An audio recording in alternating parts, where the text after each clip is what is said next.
Welcome to the NBA Coast to Coast podcast brought to you by thelines.com. Coming to you from the West Coast, Josh Lander, joined by Nate Weitzer on the East Coast. And we roll along here. We're looking at Thursday's NBA playoff game here in the Eastern Conference, Game 2. Recording this nice and early here on Wednesday to get ahead of all this stuff with you guys. Looking at a 9.5-point line or so, fluctuating a little bit here in favor of the Celtics. But we'll be taking a look at best bets in this one. Also got play up props up in a separate episode, bringing you both these videos now each and every day of these playoffs moving forward. Also want you to head to thelines.com. Make sure you check out everything we're putting up on the site right now as you go ahead and get these bets in for this Eastern Conference final series. Nate, let's go ahead and look at your first best bet here as we talk about the total in that fourth, a fan favorite and a show favorite right now, that under fourth quarter. Yeah, here we go again. The book's putting up the same total for the third and fourth quarter, which we've identified a few times in these playoffs. Like, you do realize how different these quarters are being played in terms of like, look, I'm fine taking over 54.5. That's the total we're talking about here. Over for the third. I'm fine taking under for the fourth because, I mean, the way these teams both actually suck down the stretch on offense. Like, originally I took Boston this last game on the spread in the fourth, and it turns out that just like both of these offenses tightened up and were pretty terrible. However, game 3 was played at quarter 3 was a 110 pace. Boston had a 124 offensive rating throughout the series, against Cleveland in quarter 3. And then in this one, they had a pretty good 124 pace in the third quarter. Then both teams go down to 109. The pace goes down to 86. Indy had a 27% turnover rate, and we totaled 47 points after just like a crazy up and down game, which, you know, we had everything right in terms of like how this is going to play out, except Boston actually executing down the stretch. And I still don't trust them in a close game, and I don't trust them in a blowout to continue scoring in the fourth, which we saw in a couple of those other series. Is that, you know, I mean, they got the backups in there at that point, and they're just not going to be as reliable scoring the basketball. But they've been pretty bad throughout these playoffs in the fourth. Only Phoenix and Nola, who both got swept, have a higher turnover rate in the fourth quarter than the Boston Celtics, the supposed NBA champion favorites. Their pace is only 87 at home. They actually have a higher turnover rate, 20% turnover rate, and an 84 pace in the fourth. Third worst offensive rating, third lowest free throw rate, holding opponents to very low free throw rate. Indy's not a team that gets to the free throw line anyway. So, I mean, that's great. That's usually the worst beat.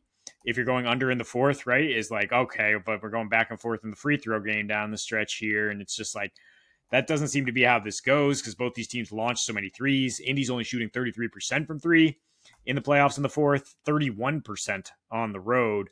And, I mean, they had some struggles stopping the Knicks down the stretch on the road.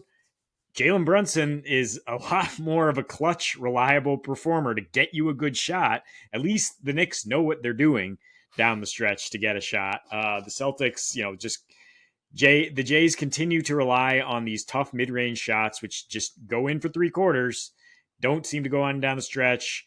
Indy can run up and down all through three quarters, but they don't seem to execute down the stretch in the fourth quarter. It's just some really dumb shots from them before they totally choke the game away, like Halliburton hoisting one way too early in the shot clock with a minute left. Nembhard took a bad shot that did go in, but it was just like, you guys don't understand playoff situations, do you? And so that's what I'm fading here, is them not executing and Boston continuing to tighten up kind of down the stretch.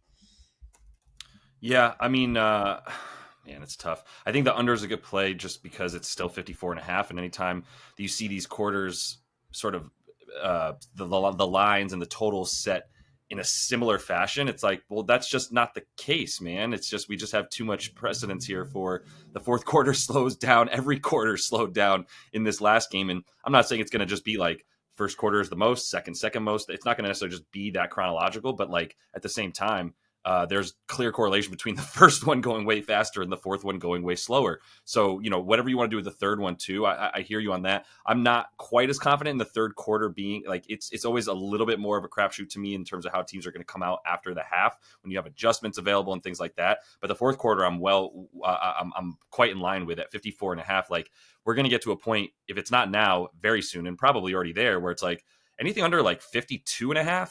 or anything over 52 and a half points is like, that's a great under for the fourth quarter for both of these series that are left. We'll probably see that other fourth quarter in the other series go way be a smaller total than this one, but 54 and a half is just, I think we're getting the value because people aren't necessarily breaking down the quarters this same way. They're just looking at, well, why would I ever take an under and a quarter in a game between two teams that continue to play at like a 244 total in regulation, not even counting the 27 points scored in OT, obviously, yesterday, still pretty handily over. So I am going to go into this one. I do like Indy to cover again. It's still at +9.5. I can understand the logic of some, let's call them sharps, assuming that this thing is going to be a bit more Boston's favor because Boston's had a game under their belt. They stole one, if you want to look at it that way, and now they're going to come back with a sort of focused nature that they didn't necessarily bring for the entirety of game one. But then, like we were both saying beforehand, like, really? Is that what we think? Do we think that Boston didn't shoot well enough or what, they just left Indy wide open? Like, I don't think that was the case at all. I think the biggest thing here that I'll start with is like the bench, just as much as anything. I think the bench, it's so interesting because normally like we would take Indy's bench, which was far and away the best on the season, 3 more points than any other bench scored. And in the playoffs, same concept, 5.5 points more than the second place bench there, which was Orlando when they were still around. And they still had 5 more points per game than the Magic did. And like we always kind of like use that in the playoffs as almost like a crutch or like a bad thing, as though like if you don't have a super strong 6 or 7 guys that like this is how you lose in the playoffs. But I would argue as long as your bench unit is playing as well as this Pacers one is, then you have a slight advantage with stamina. When you bring a guy in, it's just like having a second running back, right? Like the Thunder and Lightning concept of like we're gonna bang bang bang, and then these other dudes are going to come in and go at an even faster pace than everything else we've seen. Although it's interesting because TJ McConnell actually, even though he doesn't slow down the pace, it does seem like a little bit more of the shot clock gets taken off when the second unit comes in. Either way, they want to get it and go on all the Boston misses, and that's been made clear. And that pace will just continue to level the playing field for Indiana if they're making shots at that clip. And to be fair, like they hit 37% of their threes. That's pretty much what they hit on the season. That wasn't some form of anomaly. They took really good threes and they got really good shots, and a number of them, like almost 50% of them, were uncontested. So like I don't know. I don't see how Boston tightens that up even more. They sort of sold out on Halliburton at times, which left Miles Turner wide open, who just had the game of his absolute career in that game. And I'm not sure I want to go back to it, but he has been scoring the ball pretty well. And if he's going to make shots, I mean, Pascal didn't even make any of his threes. He only took 2 of them, but also should have taken that last 3. They were down 6, and then he passed. Obi Toppin passes it to him in the corner, and instead he takes a contested 2. It's like, bro, there's 2 minutes left. You're down 6. You could really use a 3. Just a couple boneheaded plays down the stretch for both teams. But I also like the over still. I don't think anything gave us pause from 224, going from 222 to 224 when the total in regulation was 234 before they even got to OT there. And like we were saying, both these teams making dunderheaded plays down the stretch that I think they should be cleaning up a little bit, but either like to just be more efficient more than anything. The pace will definitely slow down as the game goes on. But at any rate, the other thing here is like everything was pretty even in really key categories. Boston actually a little bit better in certain key categories, including the points off of turnovers. Indy's got to limit those. 32 points off of turnovers for Boston. I think that's going to be a huge point of focus and emphasis here for Carlisle, as they're probably going through shoot around right now. And then the second chance points and fast break points were pretty close, but like Boston getting those the fast break points that they did, I mean, still kind of feeds into what Indiana wants to do, because if Boston's getting out and going and they've got 3 dudes on the fast break and Indiana's still got 2 guys running back and they're not behind the ball, that also means now there's 2 guys already on the other side of the court offensively for Indiana, and they're happy to get it off of a made basket and go, right, and play in transition as often as they, or not even transition, just play with a high pace. And then obviously when they can get into transition because of Boston missed shots, then they're good to go. We know Boston's going to keep taking those threes. If they go in 33% clip, there's room for improvement there. So the fear for Indiana covering is Boston goes unconscious from 3, more so than like they tighten up the defense. To me, that's how I see it. Like Indiana was very good in the half court, but they were also heavily reliant upon, getting into the offense before Boston could really set up its defense, because Indy doesn't really care if they run an offense. It's a lot of helter-skelter and hoping that a guy ends up open on the three-point line or gets left down low if they do sell out on the three. So I like what I'm seeing from the Indy offense. I never liked what I'm seeing from the Indy defense, so I'm not going to start banking on that being a reason they're going to cover now. That defense is putrid, but there's ways on offense that they can limit the sort of hole that they put their defense in by stupid turnovers or not getting back on defense. And I think that'll be a thing that they really cover up here. Yeah, then maybe you want the over along with this cover. Maybe you want both teams to go over 107.5, which gets you plus money. That type of thing. If you just want to rely on the Indy offense, I'd say my concern with Indy covering is not actually Boston just locking up. It's just shooting regression, right? I mean, Indy's coming off 2 games in a row on the road, which just insane shot making. That it's just like, especially from the head of the snake, Tyrese Halliburton, taking these tough step back threes all the time. It's like eventually, if a bunch of these like hit off the rim, and then that crowd gets roaring, and Boston, like, they're going to step on your throat this time. Like they're going to bury you. And, it is the 3rd straight road game of the week for Indy, and a bit of an emotional letdown is why I'm not like going big on this spread. But I mean, if you watch that first game, yeah, like I was saying to you, like it's not like Boston wasn't trying or like executing defensively. It was like Indy was out executing them. Like they're a great offense. They were all season, and they figured out how to make it work here and use that extra depth. Like you said, yeah, down 12-0 immediately. I think Rick Carlisle put his bench in 5 minutes, and they just immediately turned the game around. We're good. We're in this game. And it looked like they were going to cover the entire rest of the way. And it's just like, if you're taking Boston, like I would rather take this than Boston -10 for sure. Because like, I just think Indy, they can find a way to ramp it up and cut into your lead. I will take the Boston money line though, with our guy, Drew Boo Holiday, 12 points and 4 assists, a little bit below his core props. And that gets you plus 120. I mean, I've been playing around with the SGP here because I think adding Jaylen Brown to this gets you plus 150. Adding Jaylen Brown and not taking the money line, which, that all this would have hit, and when they probably should have lost game 1, you're still in plus money a little bit here. But the theory is, first of all, yeah, I mean, you touched on the bench, giving them that energy. I think Boston's going to have some tired guys, mainly Al Horford. 40 minutes, coming back 48 hours later. Don't expect much from him on offense. Derek White been in a more facilitatory role since his like insane shooting earlier in the playoffs. Only 15% usage in game 1. So, I mean, it's going to come down to the Jays, who you can't get any value on Tatum points, really. And Drew, who, like I highlighted coming into game 1, has become way more involved on offense than Derek White in those final 3 in the Cleveland series. And now you put together his last 4. He's shooting 58% on catch and shoot. He's, first on team in secondary assists, very averaging 18.8 points per game. So, yeah, both the shooting and the playmaking. And then this is a good series for him because he can get all these mismatches, right? I mean, he can hit Halliburton with the "you're too little," which he did a couple times after just like putting him in the basket. Drew and Jaylen combined 9 for 14 on drives to the basket in game 1. Derek White 0 for 2. Horford 1 drive. Tatum was 4 for 7. Eventually got going late, and he should have success. But he's the only one with honestly a plus defender on him. It was either Siakam or Nesmith. Usually, it's Jaylen and Drew who get the opportunities to just attack, and they've been successful in that role. Drew's been shooting the ball well. Like I said, 58% on catch and shoot. Jaylen shoots really well inside the arc.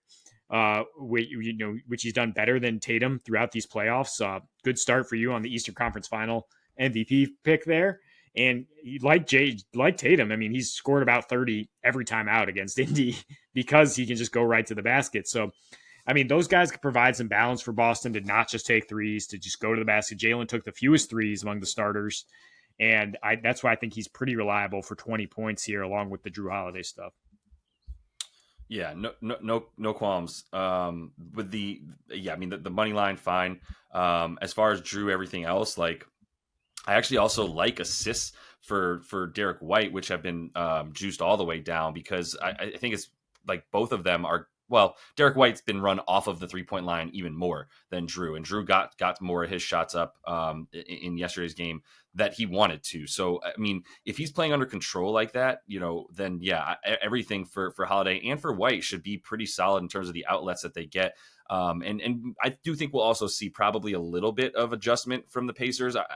Either way, like Carlisle's been mixing it up in the middle of games. I kind of mentioned that before the other game too, where it's like it's no longer just Carlisle making sure that everybody just sticks to their guy and doesn't come off of others. I think eventually, like, somebody's going to have to help out on Jalen and Jason. There's no one-on-one defensive matchups for them that you feel comfortable with if you're Carlisle, which should only increase the openness of Drew Holiday and Derek White. But let me close it out here with a head-to-head bet on DraftKings, but it's a combo bet, not head-to-head as much, but it's under the same tab there.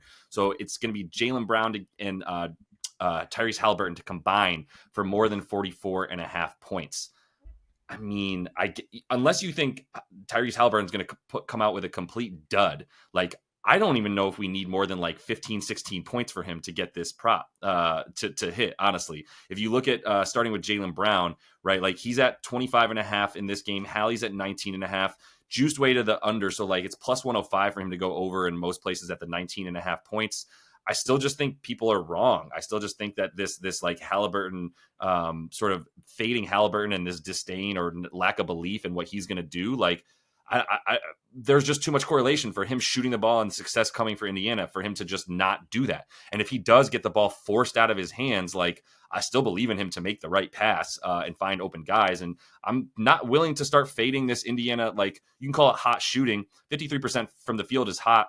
37% from three is average. Like, it's not like it's out of control at all. It's basically what their average was on the season. So I'm not too scared that like there's gonna be massive regression, but I still think Hallie's gonna get his. And there's the likelihood that he shoots a few more twos. Obviously, he still passed up on like a couple layups for assists.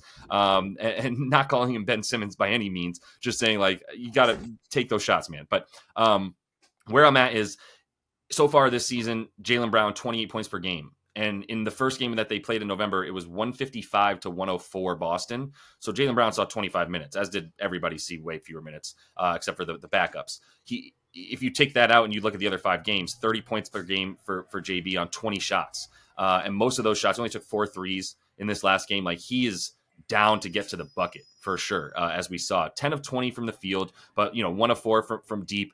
So still really, really good and efficient on those twos. In fact, left 3 points on the table with the free throws there. Missed some big free throws that were, I'm sure, pissing some people off, especially Boston fans and those who bet on him to get over his points, which he did when he hit that miraculous 3 to get him over those points in general. So he still got it in regulation. But even if he hadn't, they still were already over the 44.5 that they need combined here. For Hallie, same concept. Like, in the 3 games that he's played Boston with at least 30 minutes, he's at 22.7 points and 18 field goal attempts. Now, last game, the field goal attempts were 14 from 3 and 4 not from 3.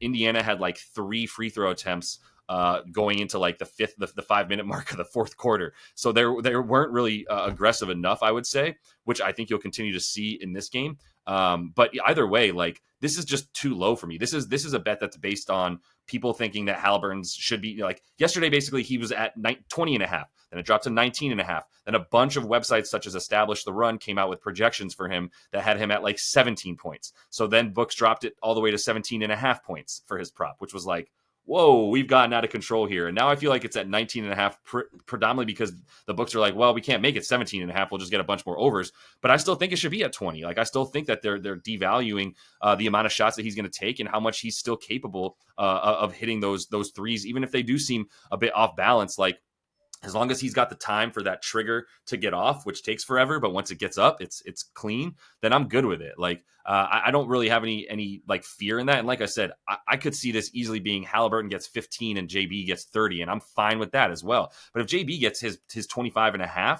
like, this to me is a pretty simple bet. And I'm just getting the value on it. Minus 115 for them both to get 45 combined. Yeah, so you are more bullish on Jaylen Brown then, and you would consider the plus money to like ladder him up?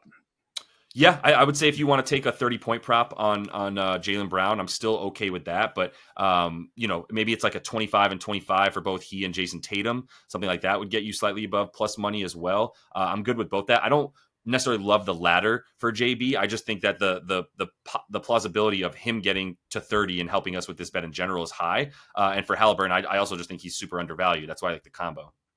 Yeah, I mean that was my first thought. Is like the both Jays to go 25 plus is like it just seems so likely, given how they've reacted since Porzingis went down. Basically, is to just carry the mantle and how vulnerable Indy is down low for them to attack the basket. So I do like that aspect. I like Halliburton more betting on just his threes because, like, yeah, you're talking about like 17, 18 points. So it's like, well, how many threes does he have to hit? He has to at least like 4, and that's where his props at. So I'm just like, that's the way I would bet on Halliburton because he's just not taking any twos whatsoever.